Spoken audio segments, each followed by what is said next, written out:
to tell you a little bit about how I started with Middle-earth Play-by-Mail, or MEPBM as it's known. The game has been running, as far as I'm aware, since about 1990, but my first foray into the world was probably in 1996. Now, I played several other postal games before through the 1980s and the 1990s, but MEPBM was one I'd heard about but never quite got involved with. But I thought, as a huge Tolkien fan, it was about time that my love of The Lord of the Rings and The Hobbit and The Silmarillion and my love of gaming were brought together. So I wrote off to the company running MEPBM at the time and I said I would like to take part, sign me up. And they wrote back and said, first of all, here is a rule book. Secondly, they also gave me a map, which sadly I don't have anymore. Giant thing it was. You could lay it all out on your dining room table and sit and plan army movements and character shenanigans for hours with that map. And a note saying that I was on the waiting list for a game, and when they had enough players, they would let me know. Could I inform them the sort of nation I would want to be playing? So I let them know that, and I sat down to wade through the rule book. Now, this rule book, it's been very well thumbed, it's been repaired over the years. This one is 124 pages long.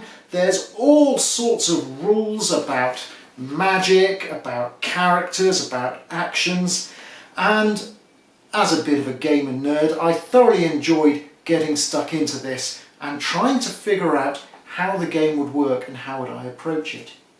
And then a few weeks later, I was delighted when an envelope popped through the door, because remember, this was the 1990s before the internet existed.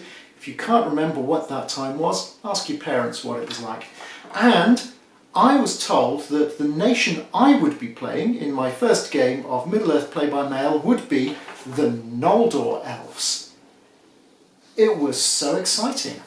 I had a look through my turn sheet, because back in those days you were physically sent a printed turn sheet, and you look through and wow, I have a major town of Imladris, Rivendell itself. And I've got some pretty good armies. They look quite small but very well trained. And my economy isn't entirely broken. That's a good place to start. And then having a look through the characters. Círdan, Elladan and Elrohir, the brothers in the Rangers of the Dunedain. Elrond himself. Erestor the Advisor. Gildor, Glorfindel, one of the great warriors of Middle-earth. These were going to be the characters, the tools through which I would be interacting with the game of Middle-earth Play-by-Mail. This was very exciting. I also got a part of the map which I could see. It looked like this. It wasn't in colour, it was entirely black and white, just about comprehensible, and of the very top left corner of Middle-earth, around about the Grey Havens, where this map would be utterly useless for the majority of the game. But I didn't care, because I had the Grey Havens, I had Círdan, I had Elrond. And so I then started plotting what I was going to be doing. Where would my armies move?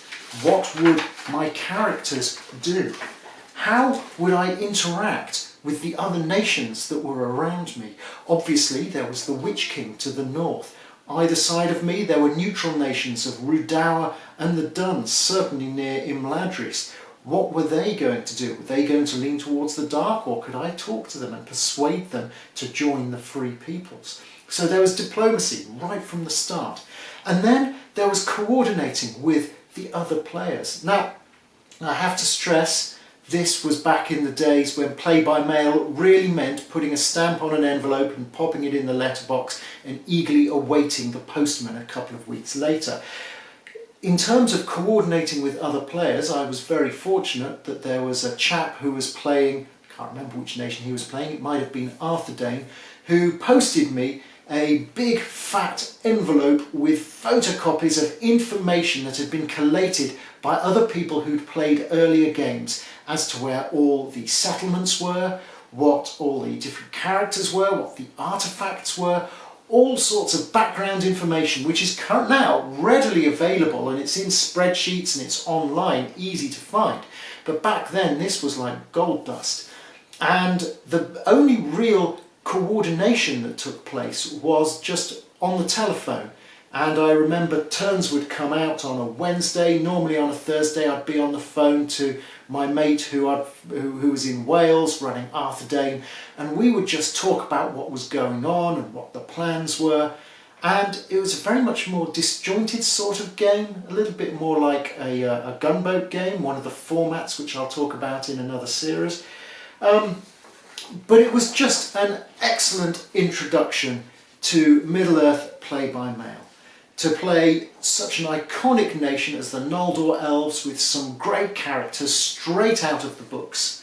And I'm pleased to say we did actually win that game. We got some good character development going, and I didn't lose many of the big characters, so we managed to get curse squads going and assassination squads going, and we were able to liberate Middle-earth from the dark shadow of Sauron and his Nazgul minions, which is what it's all about.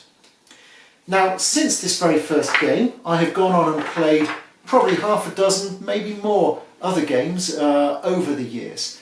And I've played as both the Dark Servants and on the Free People side and as a neutral.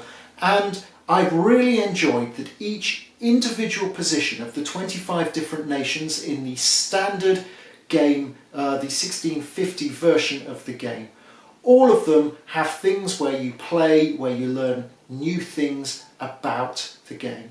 Only recently I played as the Fire King in a 1650 game, a game that lasted for 48 turns, 46 turns, went on for nearly 2 years. And that sheer solid grind of battle and setting up how you do your recruitment. I learned so much there, and this is nearly 25 years on from when I first received the Noldor Elves through the post.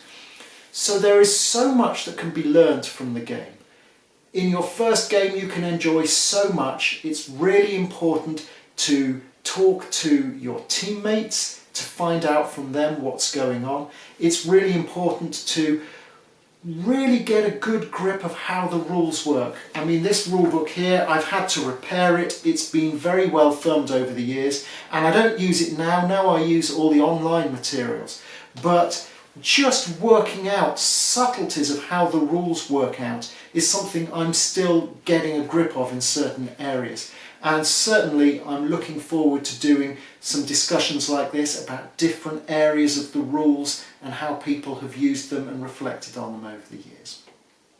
So that's just a glimpse back into prehistory, if you like, the pre-internet days when we would have our turn sheets posted to us from Cardiff, and they'd turn up in the post and we'd fill them out and we'd have to post them back, and any sort of diplomacy was writing a letter or phoning someone up.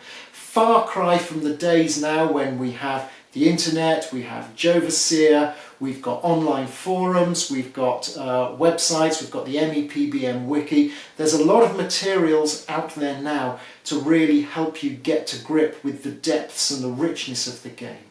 But never lose sight of the fact that at the end of the day, it's about getting hold of a nation in Middle-earth. Maybe they're a Nazgul that you're controlling, maybe it's great characters like Elrond or Aladan, and it's just being a part of the Middle-earth world, working alongside your team in a big struggle where you can really eke out the tactical depth and enjoy that part of the game. It's a gaming experience unlike any other, and I've been doing role-playing and board games and live-action role-playing and you name it since I was like this high. And Middle-earth Play-by-Mail is a game I have stuck by for over 20 years, and I'm sure I'll be sticking with it for some time yet.